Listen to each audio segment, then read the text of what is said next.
विषय खोल आहे पण तेवढा मधुर आणि आपल्या जीवनाशी संबंधित आहे आणि अध्यात्माला उन्मुख करणार आहे. जे आईच्या गर्भात असताना जीवात्मा म्हणजे मी खोटावी आणि प्रकृतीने ज्याला आपल्यामध्ये स्थापित केलेला आहे तो खरावी, असे दोघही जण ऍट ए टाइमच बर्थ घेत असतात आई मीच स्वरूप जाणून घेताना खोटा मी खरा मी, खोट्या मीला जीवात्मा म्हणतोय आणि खरा मी म्हणजे आत्मा आहे. दोन्ही एका बरोबरच आहेत, एकमेकांच्या बरोबर आहेत. तर मला स्वामीजी असं विचारायचंय की या खोट्या मीचं म्हणजे जीवात्म्याचं नक्की स्ट्रक्चर काय असतं किंवा तो कसा असतो, त्याचं स्वरूप काय? जीवात्म्याचं स्वरूप हा अत्यंत खोल विषय आता आपण घेतो आहोत. कारण जीवात्मा हा शब्द आला आणि जीवात्म्याचं विश्व आपण याचा विचार केला आणि आईच्या गर्भात आपण आलो म्हणजे आपल्यातला जीवात्मा आला. पण त्यानंतर मग आपल्याला नाव ठेवलं, कोणाचं विनोद असेल, कोणाचा आनंद असेल, माझं सुधीर आहे, ते लहानपणी नाव ठेवल्या गेलं म्हणजे आपण आपल्याला त्या नावाने आपली ओळख करायला लागलो. खरा तर मी कोण आहे, मी याची ओळख, पहिली ओळख मी जीवात्मा आहे अशी करून घेणं गरजेचं आहे. प्रश्न तिथनं सुरुवात झाला. बरोबर, मी कोण आहे असा जर प्रश्न कोणालाही विचारला जो पृथ्वीवरती आहे त्यांनी मी जीवात्मा आहे असंच त्याचं उत्तर असतं, दुसरं उत्तर असू शकत नाही. जोपर्यंत तो रिअलाइज सोल होत नाही, मी खरा कोण याची ओळख होत नाही, तोपर्यंत त्याला आत्म्याची ओळख झालेली नसते. हे तर आपल्या आता लक्षात आलं. म्हणून ओळख करून घ्यायची आहे ती आत्म्याची. आता विषय आहे, मी खोटा मी जरी असलो तरी मी कसा आहे, म्हणजे आरशात दिसणारा मी कसा का असेना, परंतु खरा मी कसा आहे ही जी ओळख आहे, या ओळखीला जीवात्म्याचं स्ट्रक्चर असं म्हणता येत नाही. कारण स्ट्रक्चर म्हटलं ना की त्याला एक बांधिलकी स्वरूप येतं. कुठंतरी आपण ज्याला म्हणतो की समजा हा थर्मास आहे, त्या थर्मासचं स्ट्रक्चर कसं आहे, स्ट्रक्चर म्हटलं की त्याला नामरूपात्मक अस्तित्वात आलं, जडत्वात आलं. जीवात्मा हा जडत्वात आला नाही. जीवात्मा हा एक इच्छा वासनांच्या जाणीवेतनं धृती अशा प्रकारे वायूनी बांधलेला एक पुंज आहे असं समजा. म्हणजे तुमच्या लक्षात येईल मी काय म्हणतो. नुसताच असा गोळ आहे आणि तो कसा आहे, तो ट्रान्सपरंट आहे, तो इलास्टिक आहे. फक्त तो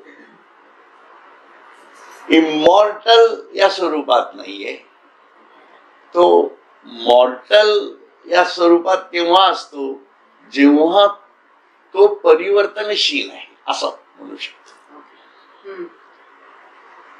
या दृष्टीने तो मॉर्टल आहे. कारण ईश्वराचं स्वरूप कसं आहे, म्हणजे आत्मा ज्याला म्हणतो, जी प्रकृती माता आईच्या गर्भात त्याची शक्ती त्या ईश्वराच्या अंशात्मक जाणीवेला आपल्यात घेऊन येतो. त्या अंशाचं स्वरूप कसं आहे, तो पण प्लास्टिक आहे, तो पण ट्रान्सपरंट आहे, फक्त तो इमॉर्टल आहे. म्हणजे फरक फक्त जीवात्म्यातला जो आहे आणि आत्म्यातला आहे, हा फरक फक्त इच्छा वासनांच्या भूमिकेतला आहे. आत्म्याची भूमिका कुठली आहे, आत्म्याची भूमिका ही अव्यक्त निरंजन ज्ञान स्वरूप आणि सर्वांपासून अलिप्त असं त्याचं स्वरूप आहे. जीवात्म्याचं स्वरूप कसं आहे, अज्ञान स्वरूप, इच्छा वासना. कारण आत्म्यामध्ये इच्छा वासना आहेत का नाही, एकच इच्छा, मी ब्रह्म आहे आणि सर्वं खलु इदं ब्रह्म. आपल्या जीवात्म्याच्या स्पंदात मी आणि माझं या जाणीवेतनं आलेल्या अनेक इच्छा वासना आहेत आणि या इच्छा वासनांच्या भूमिकेतनं जेव्हा हा जीवात्मा देह धारण करतो तेव्हा आपण मागच्या वेळेला पाहिलं की त्या इच्छा वासना त्या देहाच्या मार्फत तो पूर्ण करत असतो. एवढाच जीवात्म्यातला आणि आत्म्यातला फरक आहे, बरोबर. आणि जीवात्मा हा परिवर्तनशील आहे असं मी म्हटलं तुम्हाला. म्हणजे जीवात्मा आत्म्यात परावर्तित होऊ शकतो, पण आत्मा हा कशातच अलिप्तच असतो. तो कशातच एकरूप होऊ शकत नाही. त्याची ती भूमिकाच तशी आहे. त्याच्यात सर्व जाऊ शकतं पण तो कशात जात नाही. तो अलिप्त असतो. तो जरी सर्व विश्व निर्माण केलेलं असलं तरी विश्व निर्मितीमध्ये तो आहेच. सर्वम खलुइदं ब्रह्म आहे, परंतु तो सर्वात असूनही अलिप्त आहे. असोनी नसणे, नसोनी जे असणे, याहून चोख जे असणे, हे त्याचं स्वरूप आहे. आणि यालाच ज्ञानेश्वर माऊली काय म्हणतात, या उपाधी माझी गुप्त, चैतन्य असे सर्वगत, ते तत्वज्ञ संत स्वीकारिते. म्हणून बघायचं काय आहे, तत्वाला बघायचंय. म्हणून आपल्या जीवात्मा म्हणजे काय, जीवात्मा हे सुद्धा त्या जीवाचं तत्व आहे. हा, म्हणून जीवात्म्याची ओळख म्हणजे आपल्यातल्या खोट्या तत्वाची ओळख. खरं तत्व अलिप्त आहे ते कळलं आपल्याला. म्हणून जीवात्मा आणि आत्मा याच्यामध्ये तसा फरक नाहीये. फक्त जीवात्मा हा परिवर्तनशील आहे. त्याच्यातल्या इच्छा वासना या सगळ्या निवृत्त झाल्या. या वृत्ती आहेत ना, या वृत्ती निवृत्त झाल्या की जे शुद्ध स्वरूप तयार होतं ते आत्मस्वरूप असत. म्हणजे आत्मा वरती आलेली एक प्रकारची इच्छा वासनांची झावळ जी आहे, जी म्हटल्या जाते, किंवा काजळी जी आहे असं म्हटलं जातं, त्या काजळीचं स्वरूप एकदा काढून टाकलं की जीवात्माच जागच्या जागी आत्म्यात परावर्तित होऊ शकते. ही एक अत्यंत सूक्ष्म अशी प्रक्रिया आपल्याला सिद्ध होण्यासाठी गाठावी लागते. अध्यात्माचं सर्व साधन प्रयोग जो आहे जीवनात करण्याचा, तो या मार्गानेच करावा लागतो. दुसरा कुठलाही मार्ग नाही. त्यामुळे या मार्गाने जेव्हा आपण चालतो तेव्हा आपल्या लक्षात येतं की हे कर्माचे गुणी गुंतले, म्हणून या चाकी सुधले. आणि बांधले कशाने, जन्म मृत्यूची या, आहे की नाही. हा जीवात्म्याचं स्वरूप आहे ना. मग हे जे गोष्ट सांगितल्या जाते ही कशा प्रकारे समजून घेणार आपण. म्हणून जीवात्म्याचं स्ट्रक्चर काय आहे, तर सूक्ष्मातलं स्ट्रक्चर समजणं आवश्यक आहे. स्ट्रक्चर जीवात्म्याचं म्हणजे आपण आईच्या गर्भात आलो ते जे स्ट्रक्चर आहे ते मूळ जीवात्म्याचं स्ट्रक्चर आहे. आणि जेव्हा आपण मरतो त्यावेळेचं जे स्ट्रक्चर आहे ते जीवात्म्याचं मूळ स्ट्रक्चर आहे. शरीर इज अ टेम्पररी फेज, ज्याला स्थूल देह असं म्हटलं जातं. मग आपल्याला स्थूल देह असा का प्राप्त झाला, मला असेच हात काय, असेच पाय काय, माझा चेहरा असाच का, मला डोळे असे का, मी पुरुष का, तुम्ही स्त्रिया का, एखादी व्यक्ती लहान का, बुटकी का, उंच का, या सगळ्या गोष्टी आहेत. त्यात कलर डिफरन्सेस आहेत. त्या प्रत्येकाच्या आकाराच्या प्रत्येक भूमिकेत फरक आहेत. कोणाचे डोळे मोठे, कोणाचे अतिसुंदर, कोणाचं डोळे सुंदर तर कोणाचं नाकच चुकीचं, कोणाचं नाकच सुंदर तर कोणाचं तोंडच वाईट. किती भूमिका आहेत त्या, ज्या वरवर दिसतात त्याचा तरी विचार करू ना. मग हे विज्ञान नाही का, हे जीवा आपल्या खोट्या मीला समजून घ्यायचं हे विज्ञान आहे, आपला अनुभव आहे. तुम्ही अनुभव नाही असं कसं म्हणता? अनुभव टाळणं आणि अनुभव नाही असं म्हणणं हे चुकीचं नाही का? म्हणून हा अनुभव आहे. मग हे आलं कसं आपल्याला? तर हे जीवात्मा जेव्हा आईच्या गर्भात येतो तेव्हा त्याच्या इच्छा वासना आणि त्याचं प्रारब्ध जे या जन्मात आपल्याला भोगायचं असतं त्या भोगण्यास योग्य असणारी शरीर यंत्रणा जी तयार केली जाते ती आपल्या जीवात्म्याच्या इच्छेतनं तयार केली जाते, त्याचा आत्म्याशी संबंध नाही. लक्षात आलं? म्हणजे इथं काय झालं, जीवात्म्याचा स्थूल देह सोडून दिला आपण, तर त्याच्या आतमध्ये एक देह असा आहे ज्याला सूक्ष्म देह असं म्हटलं जातं की ज्याच्यामध्ये या संपूर्ण शरीराची रचना ही करण्याची ताकद आहे. आणि त्याच्यामध्ये एक प्रकारे हे जे प्रारब्ध प्रत्येक क्षणाला आपल्याला मरेपर्यंत आपल्या समोर येत आहे त्याची बांधणी पण त्याच्यात आहे. आणि हे प्रारब्ध जे आहे जे त्या जीवात्म्याच्या एका अंगाचा मुख्य भाग आहे, तर हे जीवन जगत होतं म्हणून ते मुख्य भाग म्हटलं जातं, त्याला सूक्ष्म देह असं म्हटलं जातं. आणि अनेक जन्मांच्या रेट्यातनं आपला जन्म झालेला याचा अर्थ सगळंच जे काही आपलं भोगायचं राहिलंय ते सगळं आपल्याला या जन्मात मिळणार आहे असं काही आहे का? असं काही नाहीये. मग जे राहिलेलं गाठोडं जे आहे त्याला ते कारण देहात असत. अजून एक देह त्या जीवात्म्यातलाच भाग आहे. लक्षात की तो त्या जीवात्म्याच्या मेमरीत आहे असं समजा. We can understand. जीवात्म्याच्या मेमरीतला आहे की नाही, त्याला आपण कारण देह म्हणू. आणि त्याच्याही मेमरीमध्ये असणाऱ्या अनेक जन्मांच्या रेट्यातनं आलेल्या ज्या अनुभूतीजन्य गोष्टी आहेत ज्या ईश्वराच्या एक प्रकारे ज्ञानाला स्पर्श करू शकतात, विज्ञान भूमिकेतल्या ब्रह्मज्ञानाबद्दल बोलतोय मी. आपण गेल्या जन्मी सुद्धा काहीतरी ब्रह्मज्ञान घेतलेलं असतंच. त्याच्यामुळे तुकाराम महाराज म्हणतात ना, बहुत सुकृतांची जोडी म्हणून विठ्ठल आवडी. म्हणून हे सुकृत जे आहे हे कारण देहाचं कारण आहे.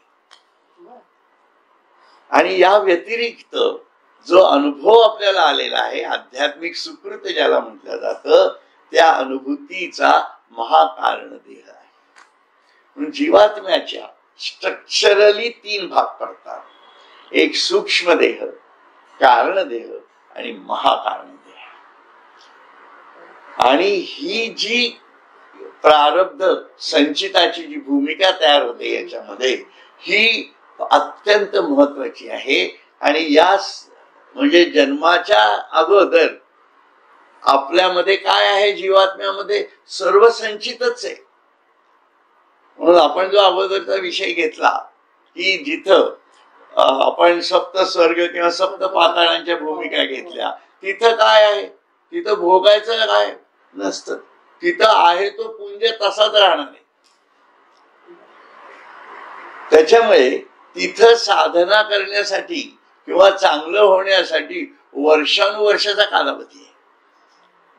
म्हणजे आता त्या कालावधीच्या स्वरूपात जात नाही, पण इथला एक क्षण म्हणजे त्याचा ब्रह्मदेवाचा एक क्षण म्हणजे इथली काही 1000 वर्ष म्हटल्या जातात, 10,000 वर्ष म्हटल्या जातात, 1000 वर्ष म्हटल्या जातात. तर त्या दृष्टीने म्हणून मी सांगते. म्हणून त्यातनं काय समजलं पाहिजे आपल्याला की म्हणून सर्व जीवांची धडपड पृथ्वीवर जन्म घेण्यासाठी आहे. कारण पृथ्वी हा मध्यवर्ती भाग पडतो की तिथं कालावधीमध्ये आपण जीवात्म्याला परावर्तित करू शकतो. म्हणून कर्माला भयंकर महत्व प्राप्त होतं. कारण इच्छा वासनातनं कर्म होणार. आता तुमच्या लक्षात आलं जीवात्म्याचा कारण सूक्ष्म देह, कारण देह आणि महाकारण देह आहे. कारण देहाचा विषय सोडून द्या. महाकारण देहाचाही विषय सोडून द्या, कारण त्याच्यात आपण काहीच करू शकत नाही. मग करायचंय काय?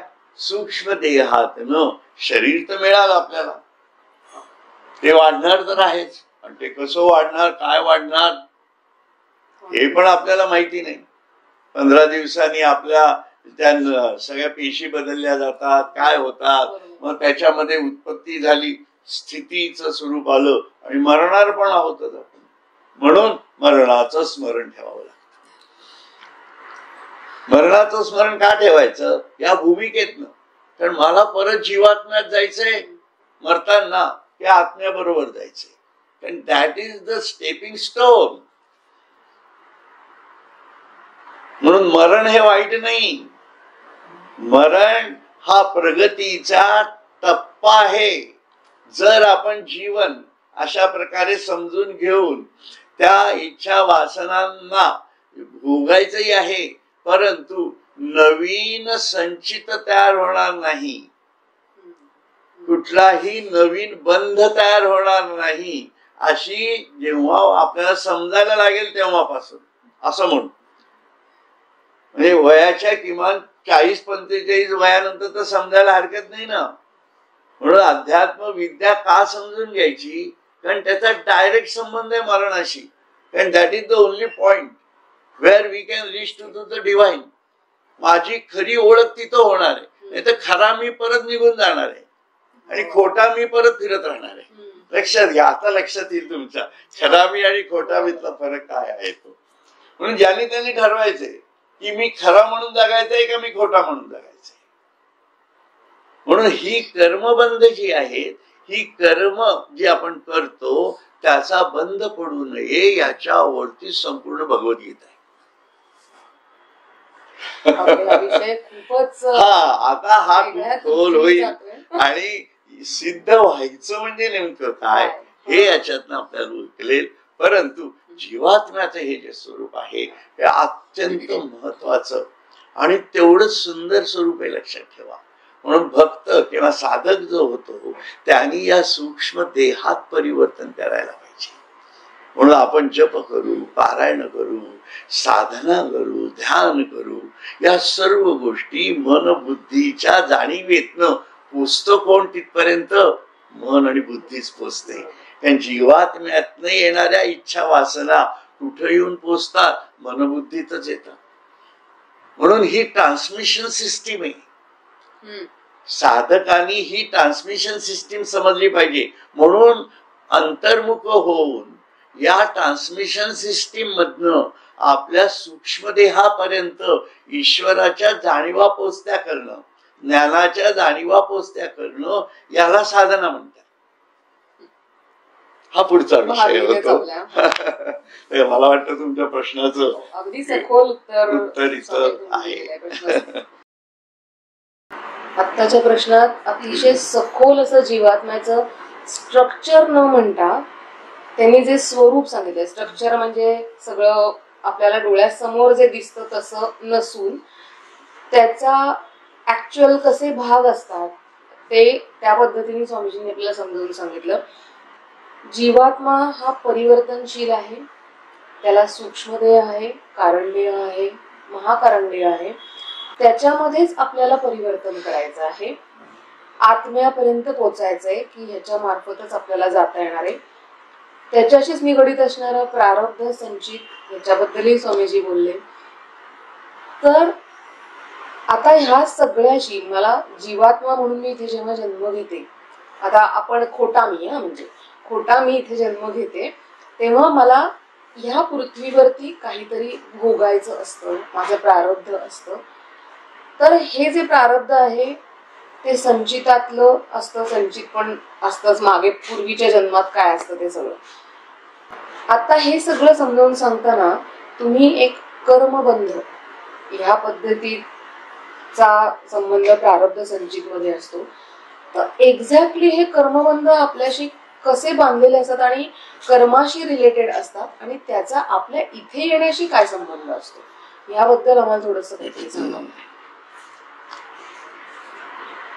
खरंच सर्व जीवात्म्याचं जे स्वरूप तयार होतं ना त्याला कारणच कर्मबंध आहे, लक्षात घ्या.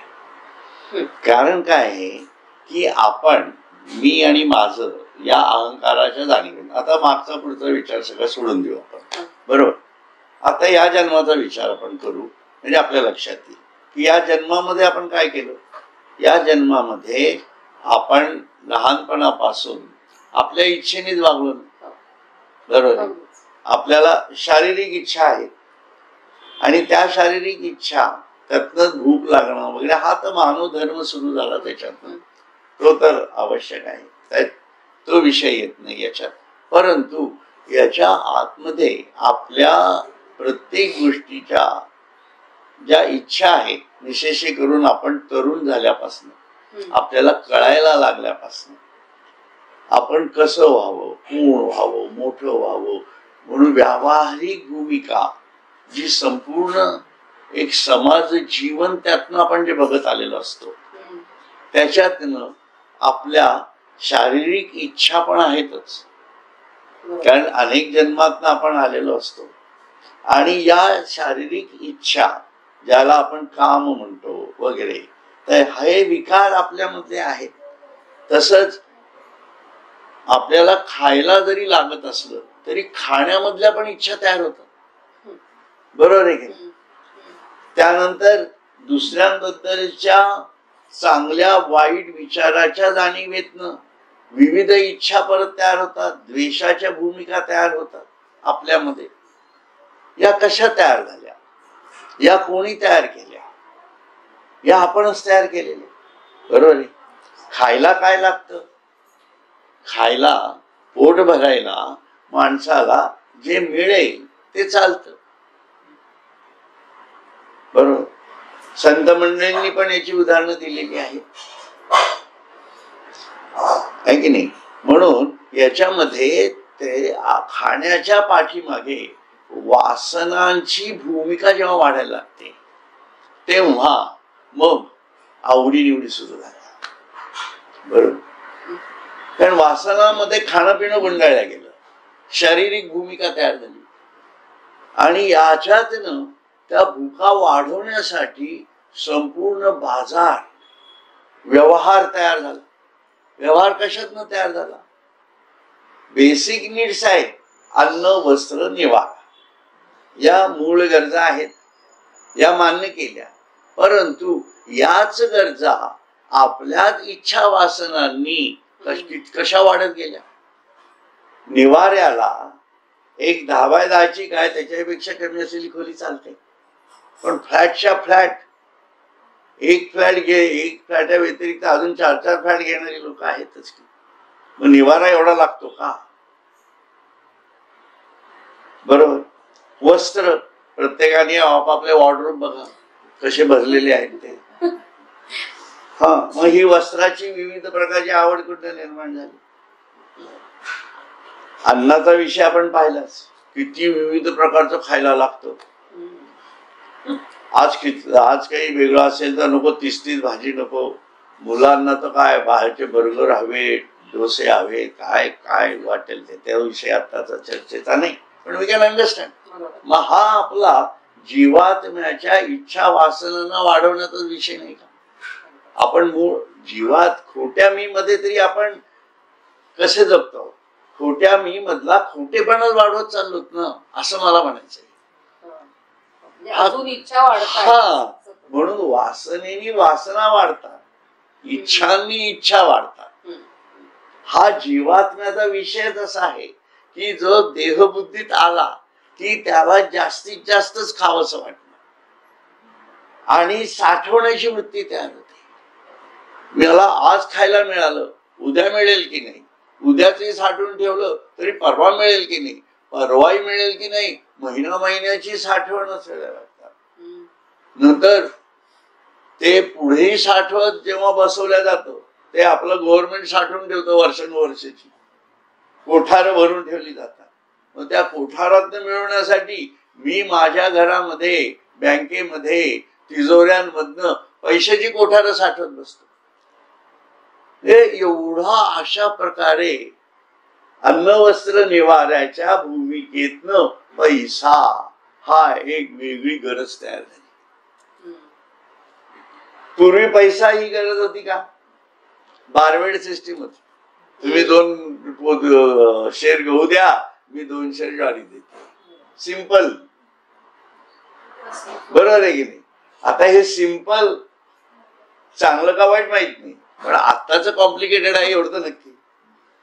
म्हणजे हा कॉम्प्लिकेटेड खोटा कोणी तयार केला? आपणच तयार केला. कशा? म्हणून या प्रत्येक गोष्टीला तयार झालेला मी जो आहे हा कशातनं तयार झाला? मी जे कर्म करत गेलो त्या इच्छा वासनांना जो रिस्पॉन्ड मी देत गेलो, तो इच्छा वासनांना रिस्पॉन्ड माझ्याच इच्छा वासनातनं देत गेलो. मी वैर जर कोणाशी केलं तर मी वैर डोक्यात ठेवतोय, वैरातनं वैर वाढवत गेलो, आणि वाढवताना माझा जे शरीर दिलेलं आहे आणि मला जे मन बुद्धी चित्त अहंकार दिलेला आहे त्या इच्छा वासनातनं मी जे कर्म करत गेलो. कर्म कशामुळे घडतं? आपल्याला रिस्पॉन्ड म्हणून ऍक्शन आणि रिएक्शन हा इक्वल अँड अपोजिट आहे आणि सायमल्टेनियस पण आहे. हा तर न्यूटनचा नियम आहे. आणि सायमल्टेनियस म्हणजे शारीरिक दृष्ट्या नाही, मानसिक दृष्ट्या.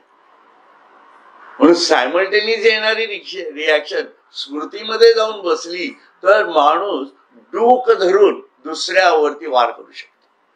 इतकं वाईट आहे. हा खोटा मी इतका पसरलेला आहे बघा. म्हणून या सगळ्या खोट्या मीला कसं समजून घ्यायचं? आणि हे मरेपर्यंत माणूस असा जगत राहतो. माझा आवडता कोण, नावडता कोण, माझ्या जीवनामध्ये माझ्या सासऱ्यांनी मला काय दिलं, काय नाही दिलं, माझ्या बायकोनी माझ्यासाठी काय केलं, नाही केलं, माझ्या नवऱ्यानी मला कसं वागवलं, कसं नाही वागवलं, माझी मुलं माझ्याकडे आता बघत नाही, मी त्यांचं एवढं केलं तेवढं केलं. या सगळ्या कर्मबंधाच्या गोतावळ्या गुंताळ्या. जसं केस विंचरतात ना, बायकांना जास्त माहिती की तो कुठला केस कुठं गेला हेच कळत नाही, त्याला गुंताळा म्हटलं जातो. बरोबर आहे. आणि तो कुठं वेढला जातो? पूर्वीच्या बायका स्वतःच्या बोटाभोवती वेढायच्या. हा जीवात्म्याचा गुंताळा आहे. हा इतका हास्यास्पद आहे आपलं जीवन. म्हणून खोटा मी समजून घेऊन जेव्हा अनुताप तयार होतो की दुःख होतं की अरे मी कुठं जायचा विचार करतोय, खरा मी शोधतो आहे आणि अडकतो आहे खोट्या मी मध्येच. मग हा कर्मबंध होतो ना. आणि हा कर्मबंध जो असतो हा कर्मबंध आयुष्यभर त्याच्या बरोबर चालत राहतो. आणि सर्वच कर्मबंधाचा परिणाम या जन्मात मिळेल का? असं काही आहे का? नाही की नाही. मग ज्या कर्मबंधाचा परिणाम या जन्मात मिळत नाही तेच कर्मबंध मेल्यानंतर संचितामध्ये जाऊन असत. पुन्हा आहेच. म्हणून हा जो संचिताचा विषय आहे हा संचिताचा विषय असा जातो. बऱ्याच लोकांना माहिती आहे. एक छोटीशी गोष्ट फक्त सांगतो. धृतराष्ट्राची गोष्ट सांगितल्या जाते. बरोबर. संपूर्ण युद्ध होतं. बऱ्याच लोकांनी ऐकली असेल एखाद्या गोष्ट. ते यांचं कर्मबंधावरच पुस्तक आहे. तर तो जो कर्मबंधावरचं पुस्तक आहे तर त्याच्यामध्ये ती गोष्ट दिलेली आहे. धृतराष्ट्र जेव्हा संपूर्ण युद्ध झालं होतं आणि त्याचे 100 मुलं मरतात ना. बघा ना किती वाईट आहे ना. 100 मुलं मरणार, सगळं राज्यपद जाणार आणि आपण विकलांग होणार. आणि आपलीच बायको गांधारी जी पहिल्यापासून सांगत होती हे करू नका, हे करू नका, तिचंही ऐकलं नाही. म्हणजे बायकोच्याही डोळ्यातनं आपण उतरलोच ना. केवढा अनुताप आहे बघा. याला अनुताप म्हणतात. या अनुतापाच्या भूमिकेत जेव्हा ते येतात तेव्हा त्यांच्या समोर कृष्ण जेव्हा येतात तेव्हा कृष्ण आले बघा. गुरु कसा येतो हे पण समजावं लागेल. लक्षात घ्या. पण तो अनुताप झाल्याशिवाय येत नाही, हे तितकंच खरं आहे. म्हणून अनुतापाला फार महत्व आहे अध्यात्मात. आणि त्या कृष्णाला ते विचारतात, हे सगळं झालं कृष्णा, तू एवढा महाज्ञानी, तू स्वतः ईश्वराचा अवतार, हे सगळं मी त्या संजयाकडनं ऐकलं, तुझी भगवद्गीता ही मी ऐकली, म्हणजे किती समजली किती नाही समजली हा विषय सोडून दे, कारण मी माझ्या मुलाच्या अभिमानामध्ये अहंकारा इतका ग्रस्त होतो की तू काय सांगत होता ते नाही म्हटलं तरी मी दुर्लक्षच केलं. हे माझं चुकलं, झालं, चूक झाली, पण आता तू समोर आहे तर मला तू एवढं तर सांग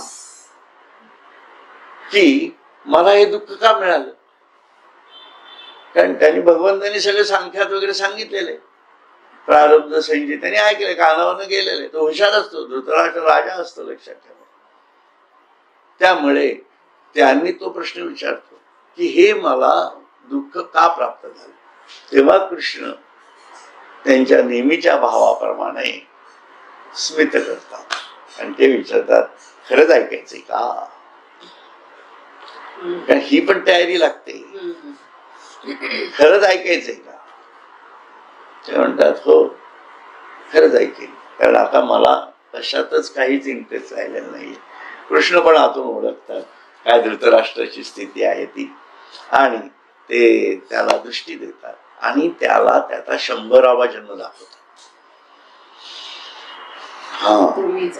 पूर्वीचा अनेक जन्मांच्या रेट्यातला 100वा जन्म. तेव्हा तो पारधी असतो, लक्षात. आणि पारधीचा त्या काळातल्या धर्म जाणीवेप्रमाणे पारध्याला पोटा पाण्यापुरतच फक्त पक्ष्यांना मारायला परवानगी होती. नीतीची भूमिका तिथं त्या भूमिकेतलं ते होतं. पण एक दिवस त्याच्या त्या जीवनामध्येच असा वाईट विचार आला. बघा जीवात्मा कसा वाईट विचार करतो हे लक्षात घ्या. सहज येतं. त्याच्या मनात असं आलं की या झाडावरचे आपण पक्षी मारतो, या झाडावर तर खूप पक्षी आहेत, का ना आपण सगळे पक्षी एकदम मारून टाकू. इतका वाईट विचार येतो. बघा आपल्याला किती हाव असते पैशाची, आणि मोठे मोठे राजकीय पुढारी सुद्धा आपण पाहतो आहोत. नुसतेच पुढारी असं नाही, मोठी मोठी माणसं ज्यांच्याकडे करोडो रुपये, जळलेल्या नोटा पण दिसत आहेत आणि अजून न्यायालयातच गावात बसलेत. निर्णय कसा घ्यायचा हेच कळत नाहीये. केवढी दुर्बुद्धी, सर्वांची दुर्बुद्धी, सर्व जीवात्म्यांची दुर्बुद्धी. जो मूळ न्यायाधीश तोही जीवात्माच, जो घोळ घालणारा तोही जीवात्मा, आणि सर्व आपल्या इच्छा आकांक्षांच्या गुंताळ्यामध्ये अडकलेले. हे कळावं लागेल, हे त्रयस्थाच्या भूमिकेतनं बघावं लागतं. आता कुठेही पाप फेडतील हा ज्याचा तो ईश्वराच्या नियमाप्रमाणे जातो. आपल्याला जे दिसतात ना ससूनमध्ये किंवा मोठ्या मोठ्या हॉस्पिटल्स मध्ये पडलेली लोक वगैरे, खूप करुणा, दया दाखवावी, दया आपला भाव आहे, पण त्यांना हे का भोगावं लागतंय याची कारण ईश्वराला माहिती असतात. म्हणून ईश्वर हा नेहमी ऋतत असतो, तो निर्दोष न्यायच करतो. यावर साधकाचा विश्वास असावा. मी साधक शब्द मुख्य मानतो. त्यामुळे त्याला तो विचार त्याच्या मनात येतो, तेव्हा तो त्या झाडालाच पेटून देतो आणि सगळं झाडच झालं एकदम. तर त्याच्यातले काही पक्षी उडतात, परंतु त्या धुरानी आणि त्या आगीमुळे ते आंधळे होतात. काही पक्षी त्या घरट्यामध्येच राहतात, त्या पोरांना सोडवत नाही म्हणून ते घरट्यातच मरतात. आणि ती पिलं जी आहेत ती बाहेर पडू शकली नाहीत, ती पिलं तिथंच मरतात. आता हा केवढा मोठा कर्मबंध तयार झाला बघा. एका इच्छेतनं कर्मबंध तयार झालेला आहे. हा कर्मबंध तो धृतराष्ट्र, पारधी धृतराष्ट्र जेव्हा होता तेव्हा त्याच्या लक्षातही आला नसेल, पण ईश्वराचा निर्दोष न्याय होता, नियतीने सोडला नाही त्याला. तो मेला त्यावेळेला तो कर्मबंध त्याच्या संचितात जाऊन बसला. आता जीवात्म्याचं स्वरूप लक्षात येईल तुम्हाला. म्हणून मग तो जीवात्मा तसा पारधी चांगला होता की नाही, नीतिमान जीवन जगत होता, सर्व करत होता, पण एक दिवसच वाईट विचार आला. You have to think on this. मग तो जेव्हा मेला तेव्हा त्याचा जो व्यक्तिमत्व तयार झालेलं होतं त्या पारध्याचं जीवात्म्याचं, ते भूर भवा महाजना तपा अतल वितल सुतर कुठेतरी गेला असला. आणि मग त्याला ते संचित भोगण्यासाठी काय करावं लागलं असेल, ते भोगताच आलं नाही. पण त्याच्यानंतरचा मिळणारा जन्म त्याच्या चांगल्या ऋणातला होता, तेव्हा तो परत जन्माला आला, ती सुख भोगली त्यांनी. असं करत करत करत 100 जन्म झाले आणि तो एक चांगला समृद्ध असा माणूस तयार झाला. आणि त्याचं संचित चांगलं घडत, कर्मबंध चांगले निर्माण होत गेले, त्यामुळे त्याला सर्व सुख वस्तू मिळत गेल्या. आणि नियतीनेच अशी व्यवस्था केली की जेव्हा तो धृतराष्ट्र म्हणून जन्माला आला तेव्हा राजा झाला, परंतु आंधळा झाला. बघा नियतीने कसा त्याच्यावरती सूड उगवलेला. नियती सूड उगवत नाहीये, कर्मबंध ज्याचा त्याला परत करते. आणि त्याला ते सर्व दुःख आंधळेपणाचं भोगावं लागलं, जे इतर पक्षांना भोगावं लागलं. ते सर्व ताकद होती अंगात, काय ताकद नव्हती त्याच्यात, पण केवळ राज्यपद मिळालं, कारण पंडू गेला म्हणून हा राजा झाला. बघा कसं आहे प्रारब्ध, कसं चालतंय ज्याचं त्याचं ते. आणि हा प्रत्येकाचा विषय वेगवेगळा आहे, उदाहरणादाखल सांगतोय मी तुम्हाला. आणि मग त्याच्या समोरच 100 मुलं मेली. कारण 100 मुलं तयार करून त्यांना एका व्यवस्थित जागेपर्यंत आणणं, एवढी ऐपत असणं सुद्धा गरजेचं आहे ना. बरोबर आहे की नाही? नाही तर आपण पाहतो 10-10, 15-15 पोरं होतात, आजही होतात काही जमातींमधून, पण त्यांची कशी वाईट परिस्थिती आपणच पाहतो, ही त्यांचीच त्यांनी केलेली आहे. हा सगळा अधर्म आहे, लक्षात ठेवा. त्यामुळे इच्छा वासनानी वासना वाढत जातात. आणि ते कर्मबंध जे आहेत ते धृतराष्ट्राला अशा प्रकारे भोगून द्यावे लागते. तस्मात विचार करा. म्हणून मरणापर्यंतच जे जीवन आहे, आता जेव्हा आपल्याला हे कळतं, हे ज्ञान जेव्हा आपण घेतो, तेव्हा मरणापर्यंतच्या जीवनापर्यंत कर्मबंध पडू नये यासाठी जीवात्म्याच्या आसक्ती कशा कमी करायच्या, हे सर्व अध्यात्म साधन शास्त्र त्याच्यावर बेस आहे. केवळ जीवात्म्याला आत्मा परावर्तित करण्यासाठी अध्यात्म सर्व या बाबतीत आहे. मला वाटतं विषय बऱ्यापैकी आपल्या लक्षात आला असावा. गोष्टीमुळे तर आपल्याला कर्मबंध ह्या एका शब्दामागे किती सारं व्यापलेलं आहे, काय काय गोष्टी, त्याचा प्रारब्धाशी संचिताशी कसा संबंध आहे, सुंदररित्या ह्या गोष्टीमधनं आपल्याला समजलेलं आहे. ह्या इथपर्यंत येऊन आपण एक छोटासा आढावा घेऊ आणि ह्या भागाची समाप्ती करूया. प्रारब्ध संचित हे समजून घेताना आपल्याला कर्मबंध कसा पडणार नाही, म्हणजे चांगल्या पद्धतीने आपण कसं दिलेलं जीवन जगू हे आपल्याला बघायला लागणार आहे. आत्ता असलेलं आयुष्य हा मागच्या जन्मातलं असलेले काय जे कर्मबंध आहे त्याप्रमाणे आपण जगत आहोत. ते जगत असताना चांगल्या वृत्तीने जगत आपल्याला संचितात अजून गाठोडं कसं साठणार नाही हे बघूया.